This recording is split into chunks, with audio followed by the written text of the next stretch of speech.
సమస్యలు ఉంటే ప్రభుత్వం దృష్టికి మనం ఈ రకంగా తీసుకుపోవచ్చు.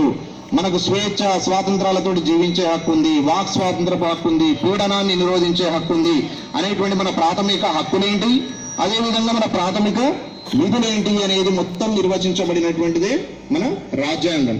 ఆ రాజ్యాంగాన్ని 26వ జనవరి 1950 సంవత్సరం నుంచి అమల్లోపలికి తీసుకొచ్చింది. కాబట్టి అప్పటి నుండి ప్రతి సంవత్సరం మనం 26వ జనవరి రోజేమో గణతంత్ర దినోత్సవం జరుపుకుంటున్నాం, 15వ ఆగస్టు నుంచేమో స్వాతంత్ర దినోత్సవం జరుపుకుంటున్నాం.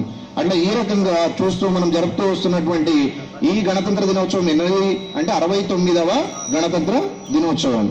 మరొక రాజ్యాంగం, ఆ రాజ్యాంగంలో కొన్ని రూల్స్, కొన్ని రెగ్యులేషన్స్, వాటికి అప్పటికప్పుడు మార్పులు. ఈ రోజు మనం జెండా దగ్గర కొబ్బరికాయలు కానీ ఫోటోలు కానీ పెట్టవద్దనేది కూడా అసలు రాజ్యాంగంలోని సెక్షన్ 5 లోపల ఉన్నటువంటి ఫ్లాగ్ ఆఫ్ ఇండియా కోడ్ అనేటటువంటి దాంట్లో సవివరంగా చెప్పబడింది. దాన్ని 2002 లోపల అమలు లోపల కూడా తెచ్చింది. ఏంటంటే జెండా దగ్గర కొబ్బరికాయలు కొట్టడం కానీ ఫోటోలు పెట్టడం కానీ చేయొద్దు అనేది.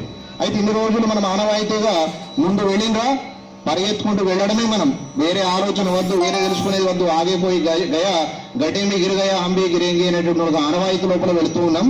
కానీ రీసెంట్ గా మాకు నిన్న మొన్న లోపల కూడా టీచర్ల గ్రూప్ మెసేజెస్ కానీ ఎంఆర్సీ ఎంఈఓ ఆఫీస్ నుంచి వచ్చే మెసేజ్లో కానీ క్లియర్ గా ఇన్స్ట్రక్షన్స్ ఇచ్చిండ్రు.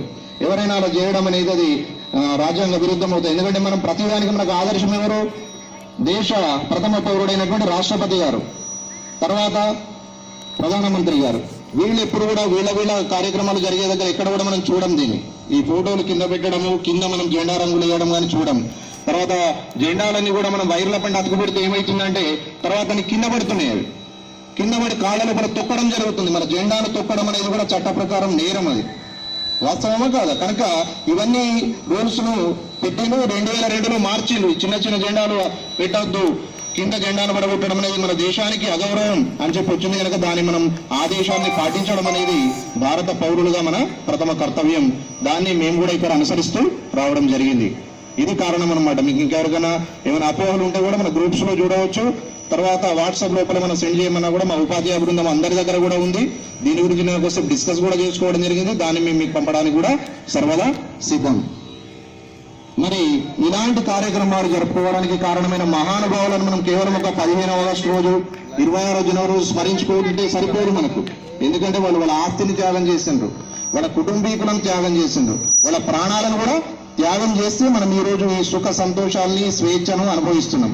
అదేవిధంగా సరిహద్దు లోపల సైనికులు కళ్ళు పోతున్నాయి, కాళ్ళు పోతున్నాయి, చేతులు పోతున్నాయి. ఒక 6 నెలలు ట్రైనింగ్ తీసుకున్నటువంటి ఒక మిలిటరీ సైనికుడిగా నాకు తెలుసు. ఈ రోజు ఈ కోటును ధరించి రావడం అంటే విద్యార్థుల లోపల ఇన్స్పిరేషన్ అందించాలి, విద్యార్థుల నుంచి సైనికులను తయారు చేయాలి.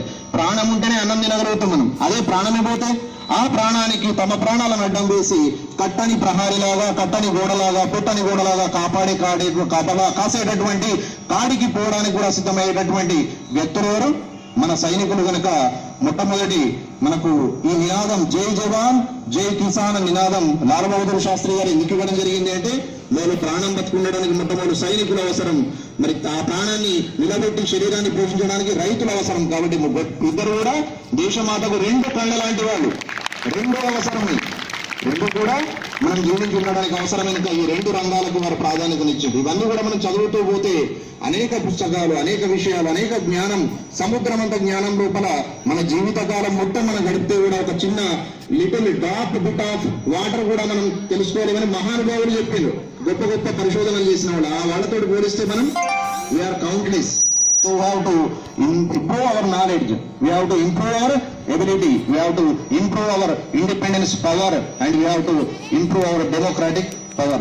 Then only we can become a good citizens of India, real citizens of India, and real soldiers of India too. ఎందుకంటే నిజాన్ని నిర్భయంగా నొక్కి చెప్పి ఇక్కడ సమాజం లోపల ఉన్నటువంటి అనేకమైనటువంటి అవలక్షణాలను ఎండగట్టడానికి అవసరమైంది కూడా ఒక సైనిక మనస్తత్వం ఉన్నటువంటి వ్యక్తులే. మీరు ఏ వృత్తి చేసినా నిజాయితీగా ఉండడం, అవినీతికి అమ్ముడు పోకపోవడం, ఒత్తిళ్లకు లొంగకపోవడం, నిర్భయంతో సింహాలుగా గర్జించేటువంటి సదృశాన్ని ఎంచుకున్నటువంటి ప్రతి ఒక్క వ్యక్తి కూడా ఒక సైనికుడిగానే మనం భావించవచ్చు. అయినప్పటికీ కూడా చావుకు అక్కడ ఎదుర్కొని పోరాడేటటువంటి సైనికులు చాలా గొప్పవాళ్ళనే వాస్తవాన్ని మనం గౌరవించి గమనించాలి. ఎందుకంటే అక్కడ వాళ్ళు లేకపోతే ఇక్కడికి లోపలికి తండోపతండాలుగా ఉగ్రవాదులు వస్తున్నారు, ఎక్కడ పడితే అక్కడ పేలుళ్ళు వేస్తున్నారు, ఇష్టం ప్రాణాలు తీస్తున్నారు. మరి ఇన్నిటికి వాళ్ళు అడ్డం కాపలా ఉండగా కూడా ఎక్కడో ఒక చోట తప్పించుకొని ఈ రాజకీయ నాయకుల అండదండలతో కొద్దిమంది ఓట్ల అండదండలతో కొద్దిమంది చొచ్చుకొస్తున్నారు దేశం లోపల. చూస్తున్నామనే మనం ప్రతి చోట. సో వీటన్నిటికి అతీతంగా ముందుకు పోవాలంటే దేశభక్తి పెరగాల్సినటువంటి అవసరం ఉంది. మన దేశం గొప్పతనాన్ని, మానవుల గొప్పతనాన్ని మనం తెలుసుకోవాల్సిన అవసరం ఉంది.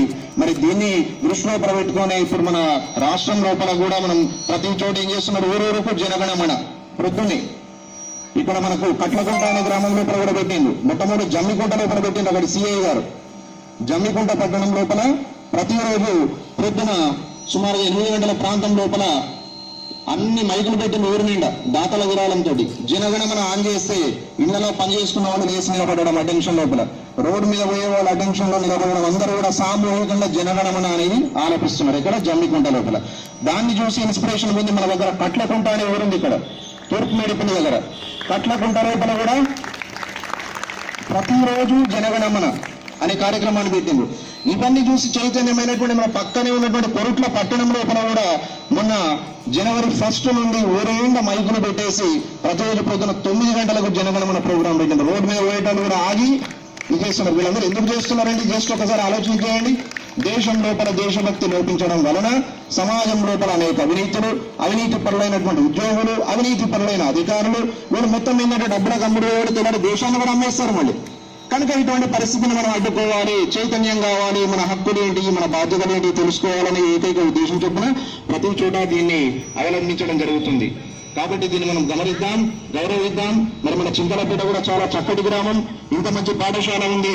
మరి ఇప్పుడు ఏం జరుగుతున్నది, రకరకాల కారణాలతోటి, రకరకాల అవస్థలతోటి, తర్వాత గురుకులాలు కావడం చేయడం, ఇవన్నిటి కారణాలతోటి విద్యార్థుల సంఖ్య తగ్గుతుంది. మీకు ఇప్పుడు మిగిలింది కేవలం 40 ఉపాధ్యాయులం 7 తరగతులకు బోధిస్తున్నాం. మేము పొద్దున స్కూల్ ఎంటర్ అయినామంటే సాయంత్రం వెళ్ళే వరకు ఒక్కొక్కరికి 8 పీరియడ్లు. హెడ్ మాస్టర్ క్లాసులు చెప్పడం అనేది రాంగ్ అపోహ. నాకు హెడ్ మాస్టర్ ఛార్జ్ అనేది ఎంఈఓ ఆఫీస్ నుంచి వచ్చినప్పటికీ కూడా